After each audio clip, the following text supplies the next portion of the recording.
Untuk anak. Untuk anak.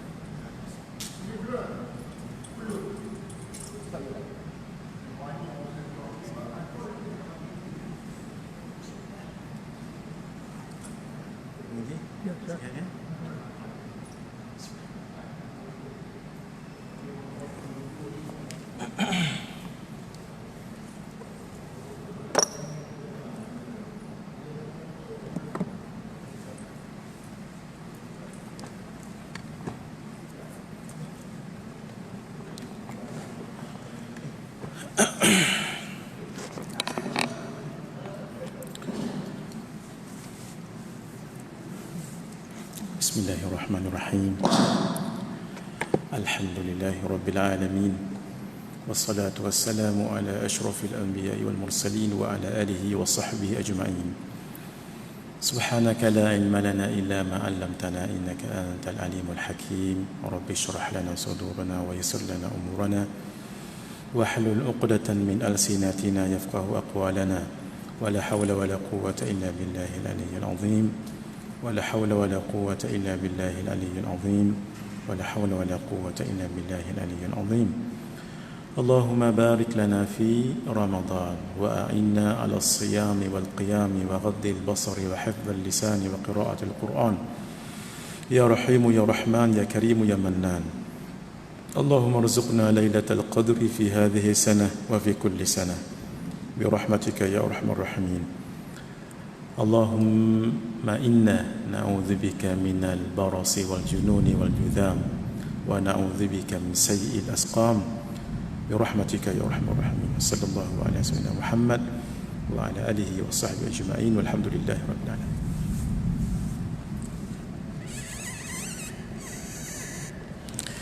خير ما أحييكم به تحية الإسلام وتحية الإسلام السلام السلام عليكم ورحمة الله وبركاته. Alhamdulillah, sementara menunggu Isya, mari kita lihat panduan Imam Al-Ghazali untuk kita berpuasa. Beliau di dalam kitabnya Ihya Ulumuddin menyebut ada 3 peringkat, 3 kumpulan orang yang berpuasa. Pertama, Saumul Umum, puasa orang awam. Yang kedua, Saumul Khusus, puasa orang khusus. Yang ketiga, Saumu Khususil Khusus, puasa orang yang terlebih khusus. Puasa al-umum ini puasa orang awam, puasa zahir sahaja, iaitu kaful batni wal faraji an qada'i syahwat. Dia tahan perut dia, tak makan, tak minum dan tidak bersama dengan pasangan di siang hari di bulan Ramadan. Itu sahaja, tak lebih daripada itu.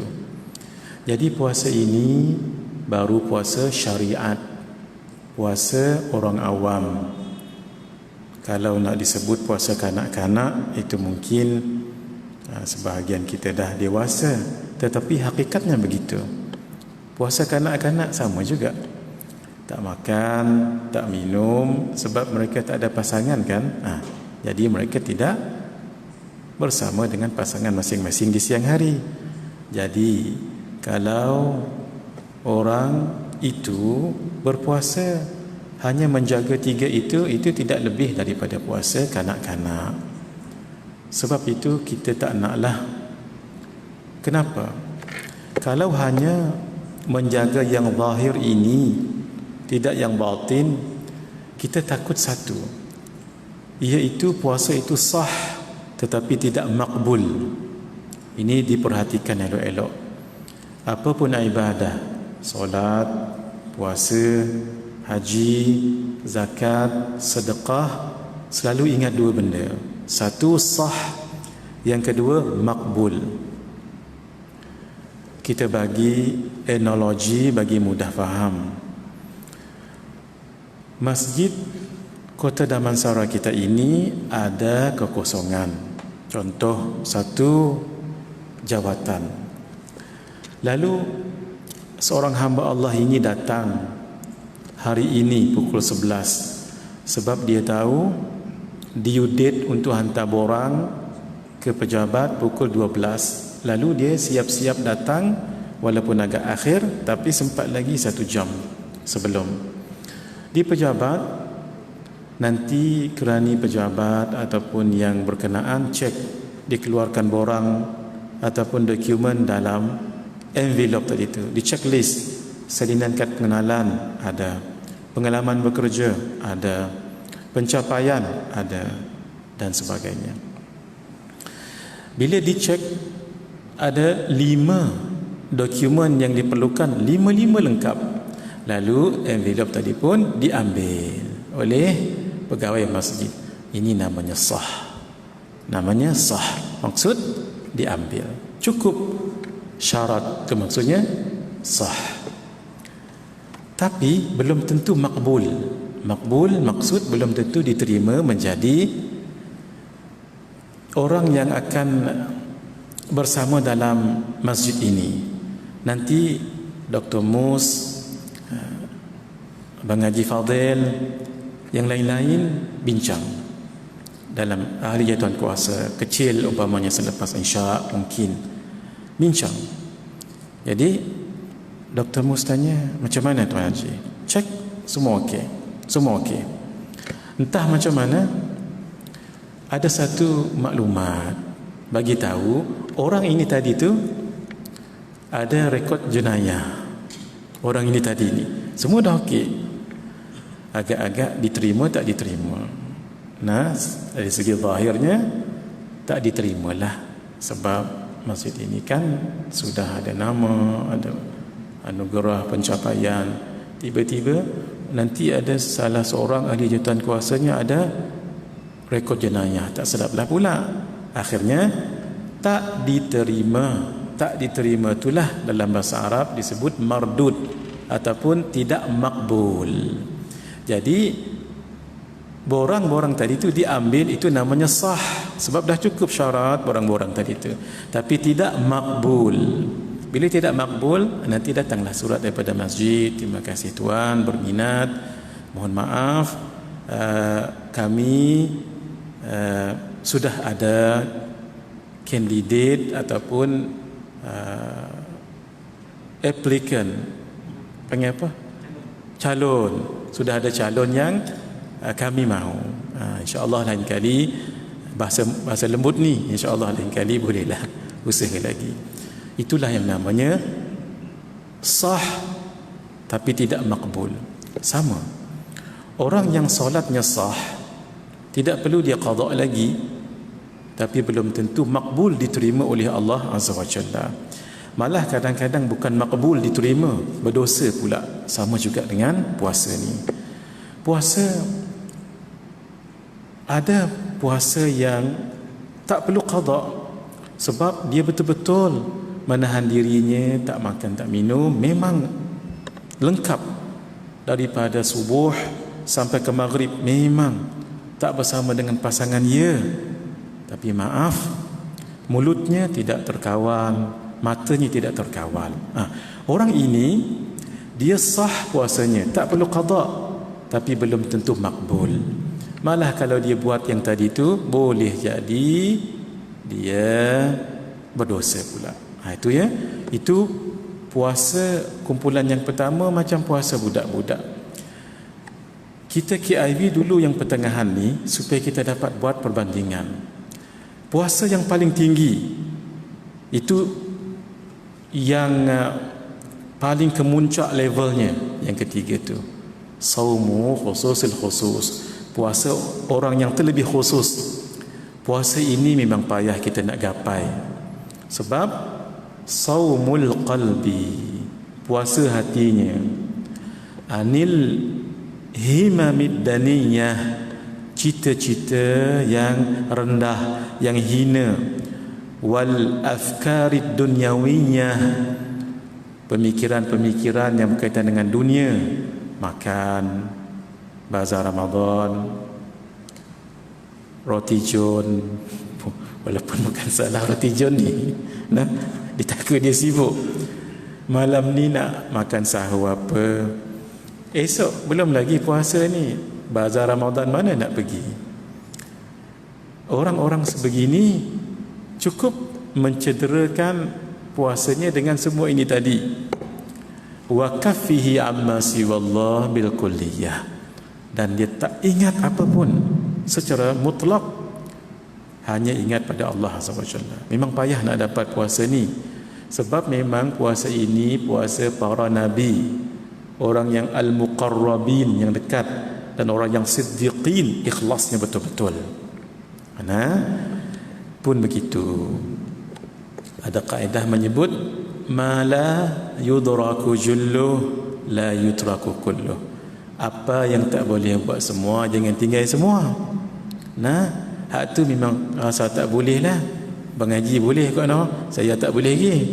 Hak paling tinggi tu. Tapi jangan terlepas yang pertengahan. Ini kita bicarakan 15 minit insya-Allah. Puasa orang khusus. Dalam istilah yang mudah, puasa orang salih. Ada 6 syarat sahaja. Walaupun sahaja tu tapi bukan senang. Kaffus samai wal basari wal lisani wal yadi wal rijli wasairil jawarihi anil atham. Jaga pendengaran, jaga penglihatan, jaga lisan, lidah, percakapan, jaga tangan, jaga kaki dan seluruh anggota badan, jangan buat maksiat, dosa kepada Allah. Itu. Mata, lihat benda yang baik-baik. Di bulan Ramadan ini, kawal. Maaf ya, kawal-kawal lah. Melihat YouTube, Instagram, Facebook, kawal-kawalkan. Tuan-tuan, kalau baca Quran 5 minit lah, 5 minit. Cabarannya itu bukan main. Kalau 5 minit, 10 minit lah. Berapa kali menguap tak tahu. Itu nah. Sebab nafsu tak berapa nak suka. Sebab nafsu yang tidak terdidik. Sebab nafsu orang itu masih lagi peringkat paling bawah, ammarah. Tidak pun lawamah. Sebab tu agak payah. Tapi maaf ya, kalau tengok televisyen contohnya, tengok movie, selagi tak menang hero tu, dia tak akan habis lihat. Dia nak hero dengan heroin tu biar bertemu akhirnya. Happy ending. Nah, sama dengan zikir. Walhal zikir itu mudah sekali. Malam ni saya ajarkan satu zikir. Tuan-tuan amalkan. Paling kurang 27 kali setiap hari malam. Jangan minta diskaun lagi. Siang campur malam 27 kali je mengaji. Bacanya tak sampai 5 saat. Apa? Astaghfirullah lil mu'minin wal mu'minat. Itu saja. Kalau baca panjangnya, baca terusnya, astaghfirullah lil mu'minina wal mu'minat. That's all. Astaghfirullah, aku mohon ampun kepada Allah. Lil mu'minin, untuk orang-orang yang beriman lelaki. Wal mu'minat, dan untuk orang yang beriman perempuan. Pendek je kan, tak sampai 5 minit. Pahalanya Nabi sebut. Dalam hadis riwayat al-Imam Tabrani, man istaghfara lil mu'minina wal mu'minat, sesiapa yang mohon ampun kepada Allah untuk orang yang beriman lelaki dan orang yang beriman perempuan, kataballahu lahu bikulli mu'minin wa mu'minatin hasanatan, maka pahalanya setiap orang yang beriman itu, lelaki maupun perempuan, dapatlah dia pahala. Hadis ini umum, tidak sebut apakah orang itu hidup ataupun meninggal. Katalah kita ambil paling minimum, hidup sajalah, tahun 2021. Agak-agak berapa orang Islam seluruh dunia sekarang mengaji? Agak-agak 2 poin lebih, agak-agak saja ya, 2.5 bilion. Sekali kita sebut tak sampai 5 saat, Astaghfirullah lil mu'minina wal mu'minat. Pahala kita 2.5 bilion. Sebab itu ulama sebut paling kurang bacalah 27 kali. Itu paling kurang. Kalau baca 100 kali itu lebih bagus. Lihat, itu tidak sampai 5 saat sambil-sambil menunggu isyak ni berapa saat tu. Tapi jangan baca dulu, saya tengah ceramah ni. Nanti baca. Itu pahalanya di luar Ramadan. Dalam Ramadan banyak lagi. Tuan-tuan, siapa yang dah duduk masjid ni malam esok amalkan. Apa? Sebelum masuk pintu masjid, niat nazar. Keluar daripada pintu kereta tu, niat nazar. Ya Allah, aku bernazar, kena sebut perkataan nazar. Aku bernazar untuk beriktikaf selama mana saya berada dalam masjid ini. Ini namanya niat nazar. Niat nazar. Tapi belum niat iktikaf lagi. Once kita masuk di pintu masjid ni, ini pintu masjid kita ni, once kita masuk, terus niat, sahaja aku beriktikaf di dalam masjid ini seperti yang dinadarkan. Itu penting, kena letak perkataan seperti yang dinadarkan, kerana Allah Ta'ala. Sama juga dengan niat yang sunat tu, nawaitu li'atikafa fi hadzal masjid lillahi ta'ala. Sama je, sama. Cuma kalau dalam bahasa Arab yang tadi tu, kerana dah dinadarkan, maka wajib kita beriktikaf. Nawaitu li'atikafa fi hadzal masjid manzuran. Itu kena tambah manzuran lillahi ta'ala. Kalau tak pandai guna bahasa Melayu. Duduk iktikaf kita tu sama dengan duduk niat iktikaf sunat, tapi pahalanya pahala wajib. Kita sebutkan tadi, ya Allah, saya bernazar untuk i'tikaf selama mana berada dalam masjid ini. Ya, selama mana tuan-tuan dalam masjid ini? Kalau 5 minit, 5 minit. Kalau sampai tarawih, habis tarawih dengan dengan witir. Itu tadi tu. Kenapa tu? Sebab kita gunakan mata tadi datang ke masjid. Bila datang ke masjid, dapatlah manfaatnya, antaranya dengan kuliah begini. Mungkin sebelum ni kita tak tahu pun. Itu nikmat mata. Jadi jangan lihat benda-benda yang lara, benda-benda yang makruh dan haram, terlebih lagi di bulan Ramadan. Terutama sekali lihat perempuan dengan syahwat, ataupun perempuan lihat lelaki dengan syahwat. Innan nadharata sahmun min sihami iblisi masmumun. Sesungguhnya pandangan lihat perempuan itu ataupun lelaki itu seperti panah daripada panah iblis yang beracun. Panah kalau kena daging luka sakit, tapi kalau ada racun lagi membinasakan, malah boleh masuk dalam darah ni, blood circulation sampai dekat jantung, dia boleh efek nanti. Maksudnya cepatnya membinasakan. Faman tarakaha min makhafati, kata Allah, siapa yang tak lihat kerana takut padaku, abdaltuhu imanan yajid halawatahu fi qalbih, maka dia akan dapat keimanan, rasa sedap keimanan yang dia rasa di dalam hatinya. Sikit-sikit saja ya, sebab masa tak mengizinkan. Yang kedua, dengar, pendengaran. Jangan dengar benda yang maksiat. Orang mengumpat dengan orang yang mendengar umpatan sama dosanya. Al-muqtab wal mustami' syarikani fil itham. Macam mana? Ya, dengar kuliah macam ni. Nanti ada imam akan mengimami solat, kita dengar tu dapat pahala. Nabi suruh Sayyidina Abu Musa al-Ash'ari baca Quran. Segan beliau, ya Rasulullah, kaifa aqra'ul Quran ala man unzila ilaih? Lagu mana saya nak baca Quran atas orang yang diturunkan Quran padanya? Nabi katakan, ya kamu baca dapat pahala, saya mendengar dapat pahala. Kan mendengar mengumpat itu dosa. Balikkan, kalau mendengar Al-Quran yang baik dapat pahala. Gitu. Mendengar qasidah-qasidah, zikir-zikir, salawat-salawat secara khusus. Saya nak pesan pada diri saya dan semua yang hadir malam ini, usahakan jangan tidak dengar hadis dalam masa 3 hari. Hadis, saya tadi baca beberapa hadis, dalam masa 3 hari jangan tak dengar, takut nanti hati kita keras. 3 hari lagi tak dengar, keras, akhirnya dia tak boleh menghayati, mati. Menghayati itu bahasa Arab tu, hayat tu hidup. Hati yang tidak boleh menghayati, hati yang mati. Macam kematu di kaki kita tu, kalau dikerat tak ada rasa sakit sebab sirnya dah mati. Karena itu katalah malam ni malam Ahad, esok Isnin, esok Ahad, Ahad, Isnin, Selasa. Untuk 3 hari ni kita dah cover.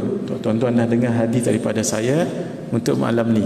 Bermakna kalaulah tak dengar hadis pada hari Isnin, dan Selasa, dikira yang ni sudah cover. Tapi Rabu, Khamis, Jumaat dengar hadis walaupun sekali. Itu maksudnya 3 hari. Saya ringkaskan sahaja. Lisan, lidah jangan bercakap di bulan Ramadan ini kalau dia boleh bagi dosa. Tapi kalau boleh bagi pahala, silakan bercakap. Siapa tahu dengan sedikit perbicaraan kita ni berapa ramai yang dengar, berapa ramai yang amalkan. Malam ini ataupun malam lain, dalam Ramadan ataupun luar Ramadan, tolong pegang ini. Jangan lupa baca 2 ayat terakhir surah Al-Baqarah. Amanar rasulu bima unzila ilaihi min rabbih wal mu'minun sampai habis. Fansurna 'alal qaumil kafirin. Jangan tinggal. Hadis sebut, siapa yang membaca 2 ayat terakhir di malam hari, tak kira malam Ramadan ataupun tidak, apa fadilatnya? Kafatah, cukuplah baginya. Ulama bahas, cukuplah baginya, maksud cukuplah baginya pahala yang banyak untuknya. 2, cukuplah baginya perlindungan untuk dirinya. Yang ketiga, kalau ditakdirkan malam itu dia tak qiyamul lail, dia biasa qiyamul lail malam-malam, dia tak qiyamul lail, tapi dia dah baca 2 ayat ini, pahalanya seolah-olah dia sudah dapat qiyamul lail. Jangan tinggal Amanar rasulu bima sampai akhir 2 ayat terakhir surah Al-Baqarah. Jaga seluruh anggota badan, jangan berbuat maksiat. Imamul Ghazali tambah yang kelima,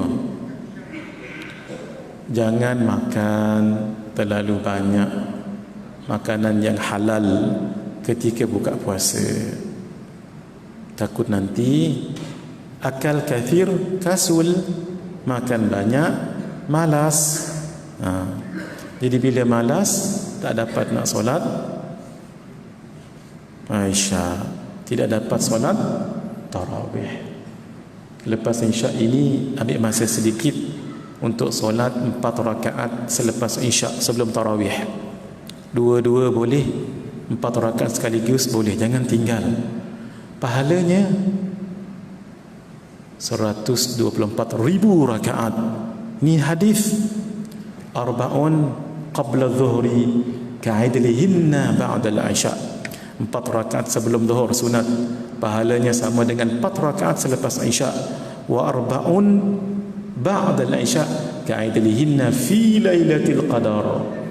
4 rakaat selepas isya, pahalanya seperti mendirikannya pada malam Lailatul Qadar. Kalaulah malam Lailatul Qadar, 1 rakaat sama dengan 30,000. 4 rakaat tidak 124,000.